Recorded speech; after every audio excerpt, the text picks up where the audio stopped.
Hello दोस्तों, welcome back to Shivangi पाठशाला। और आज हम इंडस वैली सिविलाइजेशन को कैसे पढ़ें या कौन कौन से टॉपिक पे फोकस करें उसके, या हमको उसमें से कौन कौन सा इंपॉर्टेंट चीज़ है जिस पे हमें फोकस करना चाहिए, इसके बारे में डिस्कस करेंगे। कुल मिला के हम एक माइंड मैप बनाएंगे जिसके थ्रू हम इंडस वैली सिविलाइजेशन को पढ़ेंगे। देखिए, होता ये कि जब आप यूपीएससी का प्रिपरेशन करने जाते हो तो आपको यूट्यूब पे अगर आप सर्च करोगे इंडस वैली सिविलाइजेशन तो बहुत सारे आपको वीडियोस मिलेंगे। वो अलग बात है कि कोई 4 घंटे का, 5 घंटे का, 1 घंटे का, 2 घंटे का वीडियो मिलेगा। लेकिन मुझे लगता है कि उससे बेहतर है कि हम एक माइंड मैप बना लें कि हमें किन किन टॉपिक्स पे फोकस करना है, ये सिविलाइजेशन के किन किन पहलुओं को टच करना है, और उस हिसाब से हम पढ़ें। तो आज हम एक माइंड मैप बनाएंगे और हम अपने इंडस वैली सिविलाइजेशन को कंप्लीट करेंगे। मैं आपको बता दूं कि मैंने ये किस बुक से, मतलब आपको अगर पढ़ना हो तो कौन से बुक से आप पढ़ें। इसमें RS शर्मा की जो पुरानी वाली NCERT है, और वो मैंने फॉलो की है, जो इसका मैंने आपको रिव्यू भी शेयर किया था। फिर न्यू NCERT जो 6 to 10 तक है, मैंने वो फॉलो की है। ओल्ड NCERT जो 11th 12th की है, मैंने उसके थ्रू इस पूरे नोट्स को बनाया है। ये मेरा बुक लिस्ट है। आप अगर चाहें तो आप इसको चेंज भी कर लें, और आप अगर चाहें तो आप ये दोनों NCERT को छोड़ के सिर्फ RS शर्मा की NCERT फॉलो करें, दैट्स गुड। ओके, तो हम आते हैं अपने इंडस वैली सिविलाइजेशन पे। पहले तो हम सिविलाइजेशन को 4 बड़े पार्ट में डिवाइड करेंगे। जैसे कि इसमें सामाजिक व्यवस्था हो गई, आर्थिक व्यवस्था हो गई, राजनीतिक व्यवस्था हो गई, और सांस्कृतिक व्यवस्था हो गई। क्योंकि अब देखोगे ज़्यादातर क्वेश्चन मेंस में इन्हीं 4 टॉपिक से आते हैं। ऐसा नहीं है कि इन्हीं से आते हैं, बट और भी चीज़ों से आते हैं, लेकिन ये कहीं ना कहीं आपका बेस तैयार करती है। तो सामाजिक व्यवस्था जब आपको पढ़नी होगी तो आप कैसे पढ़ोगे? आपको अगर इंडस वैली सिविलाइजेशन की सामाजिक व्यवस्था पढ़नी होगी तो आप वहाँ के पशुपालन को पढ़ोगे कि वो लोग किन किन पशुओं का पालन करते थे, किन किन पशुओं के बारे में वो नहीं जानते थे। जैसे मैंने पढ़ा है, आप भी पढ़ोगे कि वो लोग घोड़े के बारे में नहीं जानते थे। उनकी कृषि कैसी थी, वो लोग क्या उगाते थे, क्या नहीं उगाते थे, क्या खाते थे वो लोग और क्या नहीं खाते थे, या वो उन किस चीज़ का ज़्यादा, वो लोग जो अनाज ज़्यादा उगाएंगे वो व्यापार भी उस चीज़ का ज़्यादा करेंगे। तो कौन सा व्यापार ज़्यादा करते थे? ठीक। आप देखोगे कि फिर उनके बीच संगठन था कि नहीं, क्योंकि इतनी बड़ी सिविलाइजेशन है, इतने साल चली, अगर वो संगठित नहीं होगी तो वो कैसे चलेगी? टूट जाएगी बहुत जल्दी। तो हमें ये चीज़ भी पढ़ना होगा कि जो इंडस वैली सिविलाइजेशन है वो संगठित थी कि नहीं थी। इसके बाद आप देखोगे कि पुरुष और महिला, जैसे पुरुष में आप देखोगे भगवान शिव का जो मिला है लिंग योनि करके, जिसमें एक पुरुष है और उसके आसपास 4 5 जानवर है। तो उन पुरुष देवता के बारे में मिला है, महिला देवी के बारे में मिला है, जिसमें नव से आप देखोगे कि एक पेड़ निकलता हुआ दिखाया गया, पीपल का वृक्ष की पूजा दिखाई गई है। तो सामाजिक व्यवस्था में आप इन सारी चीज़ों को पढ़ोगे। आप लिपि के बारे में पढ़ोगे, मोहर के बारे में मैंने आपको पढ़ाया भी था। बर्तन देखोगे कि ये लोग किस टाइप्स के बर्तन बनाते हैं, इनके बाद वाले लोग, फिर वो लोग किस टाइप्स के बर्तन बनाते हैं। तो बर्तन के बारे में जानेंगे हम, मूर्तियों के बारे में जानेंगे। लोग टेराकोटा की मूर्तियाँ बनाते थे, तो उनके बारे में भी जानेंगे। तो ये सारी चीज़ें जो 4 5 पॉइंट आप अगर कंप्लीट कर लोगे तो आपकी सामाजिक व्यवस्था कंप्लीट हो जाएगी। और याद रखना, किसी भी एग्ज़ाम में बहुत कुछ नहीं पूछता। अगर आपसे यूपीएससी एग्ज़ाम ऐसे पूछा जाता है कि आप 5 6 टॉपिक को इंक्लूड करके पूछा जाता है, तो आपको सबके बारे में हिस्ट्री नहीं लिखनी। हर टॉपिक का 2 3 पॉइंट आपको याद होगा तो आपका काम चल जाना है। इसके बाद हम सांस्कृतिक व्यवस्था के बारे में देखेंगे, जिसमें हम समझेंगे कि किस परंपराओं को मतलब फॉलो करते थे।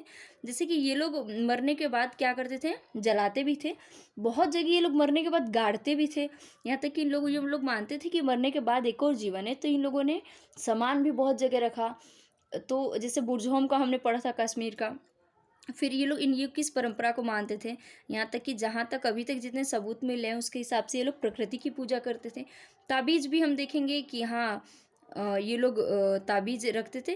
क्योंकि जब आप पूजा करोगे ना, पूजा आप क्यों करते हो? जब आपके मन में डर होता है, और डर को मिटाने के लिए कहीं ना कहीं आप पूजा के साथ ताबीज़ या ये सब चीज़ें भी इंक्लूड करने लगते हो अपने लाइफ स्टाइल में। तो ये लोग वो करेंगे। फिर हमने देखा पशु पूजा भी करते हैं ये लोग। ठीक, वृक्ष पूजा भी इन लोगों ने की, क्योंकि बहुत सारे बर्तन पे या पीपल की पूजा का साक्ष्य मिला है। तो ये 2 टॉपिक आप कंप्लीट कर लो, और आप मेरा वीडियो देखो, फिर जाके क्वेश्चन से देखो कि आपको क्या इंक्लूड करना है, क्या इंक्लूड नहीं करना, या कैसे आ रहे हैं क्वेश्चंस। आर्थिक व्यवस्था में आप देख लोगे, सबसे पहले शहर को देखो। शहर योजना, मतलब कि ये शहर बनते कैसे हैं, क्योंकि इंडस वैली अपने शहरों की वजह से जानी जाती है। इतना डेवलप सिटीज़ थे इनके टाइम में कि उसके बाद आप देखोगे सीधे बौद्ध टाइम में इंडिया में दूसरी बार नगरीकरण स्टार्ट हुआ। तो ये शहरों की वजह से जानी जाती है। तो शहरों की विशेषता आपको पढ़ना है और ये क्वेश्चन यूपीएससी में आया भी है। इसके बाद आप कृषि के थ्रू इन लोगों ने कौन कौन सा व्यापार किया ये हमें पढ़ना है। व्यापार इन्होंने कहाँ कहाँ से किया, किस किस कंट्री से किया, ये भी हमें जानना है।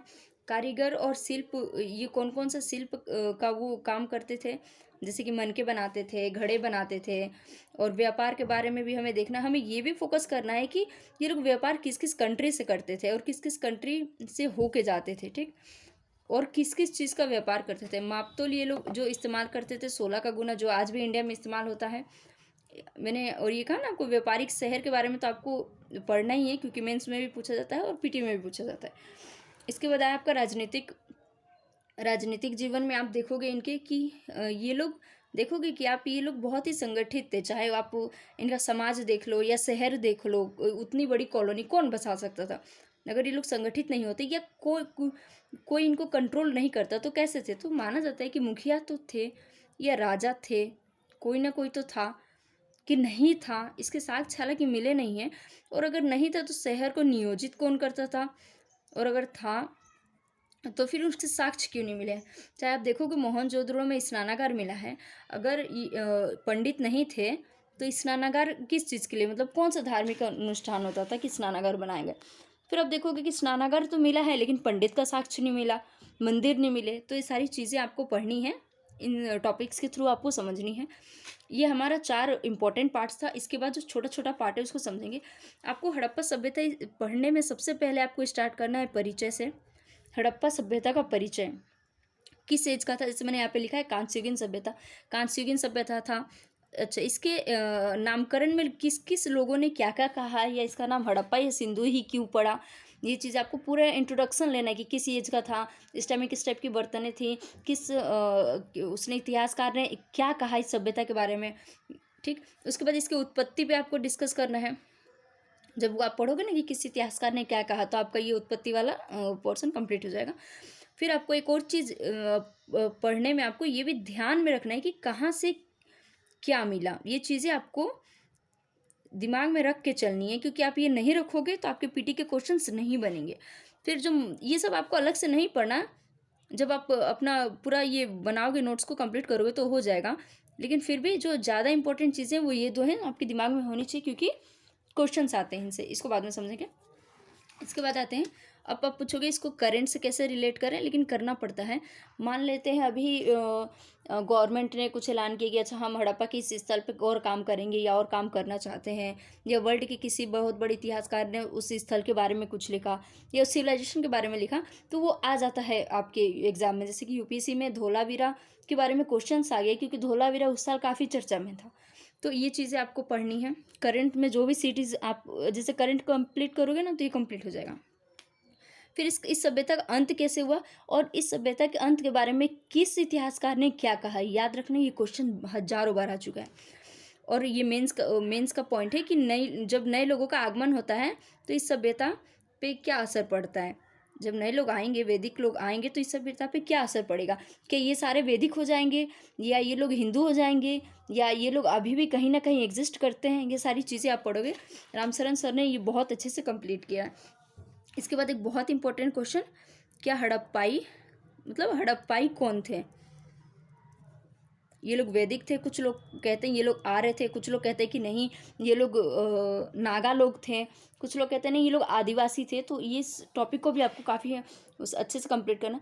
रहा बात इसका मैप का, तो मैप आपको ऐसे नहीं करना कि आप पूरा दिन रात मैप ही पढ़ रहे हो। नहीं, आपने मान लीजिए यहाँ पे पढ़ा कि अच्छा यहाँ पे वो है कश्मीर है, सॉरी पाकिस्तान है, ये पाकिस्तान वाला हिस्सा है, और यहाँ पे सबसे पहले यहाँ पे सिंधु है, यहाँ से निकलती है सिंधु और यहाँ से जाती हुई पाकिस्तान में चलती है। मान लेते हैं आपने पढ़ा, तो आपको याद रखना अच्छा यहाँ पे सिंधु है तो ये एरिया कहाँ है, और इस एरिया के आसपास कौन कौन सा एरिया है, और हड़प्पा का कौन सा जगह यहाँ पे पड़ता है। जैसे ये गुजरात हुआ, लोथल यहाँ पे था, तो आपको इतना अच्छा गुजरात में लोथल है, लोथल समुद्र के किनारे था इसलिए यहाँ पे बंदरगाह था, तो इसे जल्दी याद हो जाएगा। और मैप कहीं ना कहीं आपको मेंस में हेल्प करेगा, ठीक। तो ये सारी चीज़ें हैं आपको कंप्लीट करनी है।